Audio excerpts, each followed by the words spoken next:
Welcome to மக்கள் நலம் channel. TNPSC group 4 எக்ஸாம்க்கான selection லிஸ்ட்டை வந்து வெளியிட்டிருக்காங்க. ஸோ நீங்கள் குரூப் 4 எக்ஸாம் எழுதிருக்கீங்க அப்படின்னா நீங்கள் செலக்ட் ஆகிட்டீங்களா இல்லையா அப்படின்றத இந்த லிஸ்ட் மூலமாக நீங்கள் தெரிஞ்சுக்கலாங்க. அதாவது இந்த லிஸ்ட்டில் யார் யார் ரெஜிஸ்ட்ரேஷன் நம்பர்லாம் இருக்கோ நீங்கள் அடுத்த கட்டத்துக்கு வந்து செலக்ட் ஆகிருக்கீங்க. நீங்கள் வந்து உங்களுடைய டாக்குமெண்ட்ஸ் வெரிஃபிகேஷனை ஆன்லைன் மூலமாக நீங்கள் பண்ணுற மாரி இருக்கும். அதாவது உங்கள் ஓடிஆர் லாகின் பண்ணி 29/10/2025 7/11/2025 எல்லா டாக்குமெண்ட்ஸுமே நீங்களே ஆன்லைன் மூலமாக அப்லோட் பண்ணுற மாரி இருக்குங்க. நோட் பண்ணிக்கோங்க. இதில் வந்து பாருங்க ரெஜிஸ்ட்ரேஷன் நம்பர்லாம் கொடுத்துருக்காங்க.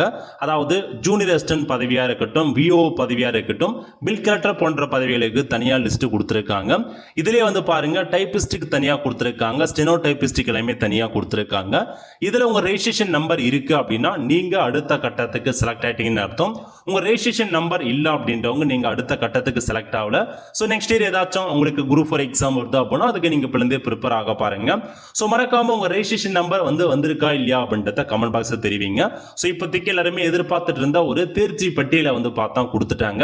ஸோ செலக்ட் ஆனவங்க மட்டும் டாக்குமெண்ட்டை ஆன்லைன் மூலமாக நீங்களே அப்லோட் பண்ணுற மாதிரி இருக்கும். எல்லா டாக்குமெண்ட்ஸுமே ஒரிஜினல் நல்லா ஸ்கேன் பண்ணி தெளிவாக அப்லோட் பண்ண பாருங்க. அதே மாதிரி இந்த ஃபாரஸ்டர் பதவியாக இருக்கட்டும், ஃபாரஸ்ட் வாட்சர், அந்த மாதிரி ஃபாரஸ்டர் சம்பந்தப்பட்ட பதவிகளுக்கு உங்களுக்கு வந்து செலக்ஷன் லிஸ்ட் வந்து பின்னர் அறிவிக்கப்படும் அப்படின்றத சொல்லியிருக்காங்க.